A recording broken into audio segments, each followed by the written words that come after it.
सबसे पहले इस नियम को ध्यान से समझिए। लिखा है कि यदि रिपोर्टेड स्पीच में, कहा रिपोर्टेड स्पीच में सांसारिक सत्य यानी कि यूनिवर्सल ट्रूथ या फिर सामान्य सत्य हो, ऐतिहासिक सत्य हो या फिर आदत संबंधित कार्य हो, क्या आदत संबंधित कार्य हो, इसके अलावा तथा मुहावरा व्यक्त हो ना, तो हम क्या करेंगे, टेंस का परिवर्तन नहीं करेंगे। ऐसे अवस्था में क्या रिपोर्टेड स्पीच के भाग में क्या होना चाहिए, सांसारिक सत्य होना चाहिए, सामान्य सत्य होना चाहिए, ऐतिहासिक सत्य होना चाहिए, हैबिचुअल एक्शन हो, मुहावरा हो। तो ऐसे अवस्था में हम टेंस का परिवर्तन नहीं करेंगे, चाहे भले ही रिपोर्टिंग वर्ब यानी पहला वाला वाक्य जो होता है वो पास्ट में क्यों न हो। अब इस सेंटेंस को देखिए, द टीचर सेड, यह है रिपोर्टिंग वर्ब, इसको क्या बोलते हैं, रिपोर्टिंग वर्ब। और the sun rise in the east, इस भाग को रिपोर्टेड स्पीच बोलते हैं, क्या बोलते हैं, रिपोर्टेड स्पीच। तो हमारा जो नियम है वो यही कह रहा है कि रिपोर्टेड स्पीच में क्या सांसारिक सत्य यानी कि यूनिवर्सल ट्रूथ है वो, तो हम इसके टेंस को नहीं चेंज करेंगे, चाहे भले ही ये हमारा पास्ट में क्यों ना हो। अब इसका इनडायरेक्ट बनेगा, द टीचर सेड को सेड ही लिखेंगे, टोल्ड नहीं करना है, क्यों, क्योंकि इसके बाद टू नहीं आया है, और टू क्यों नहीं आया, ऑब्जेक्ट नहीं आया ना, सेड टू को हम चेंज करते हैं जब इसमें ऑब्जेक्ट रहता है, तो इसलिए यहाँ चेंज करने की जरूरत नहीं। कामा इन्वर्टेड कामा के स्थान पे दैट।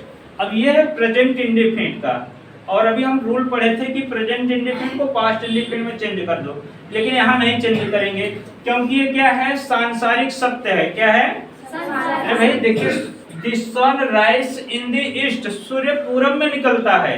अगर हम पास्ट में कर देंगे तो इसका अर्थ हो जाएगा सूर्य पूरब में निकलता था, क्या अब पश्चिम में निकलता है, क्या अब भी निकलता है पूरब में ना, इसलिए यहाँ पर सेम लिख दीजिए, द सन राइज इन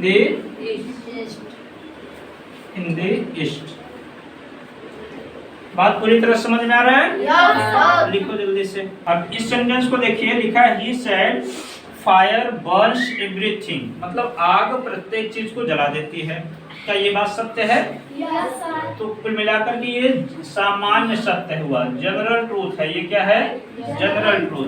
तो इसमें भी कुछ चेंजिंग करने की जरूरत नहीं है। ही सेड दैट लगा के सेम उतार लीजिए। प्रेजेंट इंडिफिनिट में है, प्रेजेंट इंडिफिनिट में ही रहने दीजिए। Fire burns everything.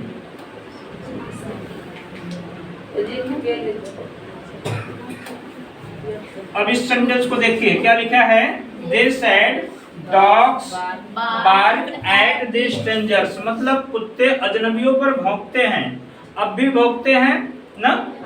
और ऐसा नहीं कि हम पास्ट में कर देंगे तो इसका अर्थ क्या हो जाएगा, कुत्ते अजनबियों पर भौंका करते थे। क्या आप नहीं भौंकते हैं? अब भी भौंकते हैं ना, तो इसलिए इसको चेंज करने की जरूरत नहीं है। दे सेड दैट, बाकी सेम लिख डालिए। Dogs bark at the strangers.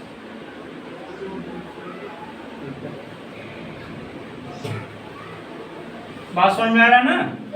इधर का क्यों नहीं चेंज हुआ, क्योंकि ये हैबिचुअल एक्शन है। Dogs bark at the strangers, मतलब ये अजनबी को देख करके कुत्तों की हैबिट होती है भौंकने की, है ना। तो ये कौन सा एक्शन है? हैबिचुअल एक्शन है, आदत संबंधित कार्य है, इसको भी नहीं चेंज करना है। अब इस सेंटेंस को देखिए, the teacher said Maharana Pratap was a brave warrior. तो ये कैसा सत्य है बताइए? ऐतिहासिक सत्य है, हिस्टोरिकल, है ना। यहाँ लिखा है हिस्टोरिकल ट्रूथ, मतलब ऐतिहासिक सत्य है। Maharana Pratap was a brave warrior, है ना। इसको भी चेंज करने की जरूरत नहीं है। द टीचर सेड को सेड लिखिए, यहाँ पे दैट लगा करके बाकी सेम लिख डालिए। इस सेंटेंस के अंतर्गत कोई चेंजेस नहीं होगा।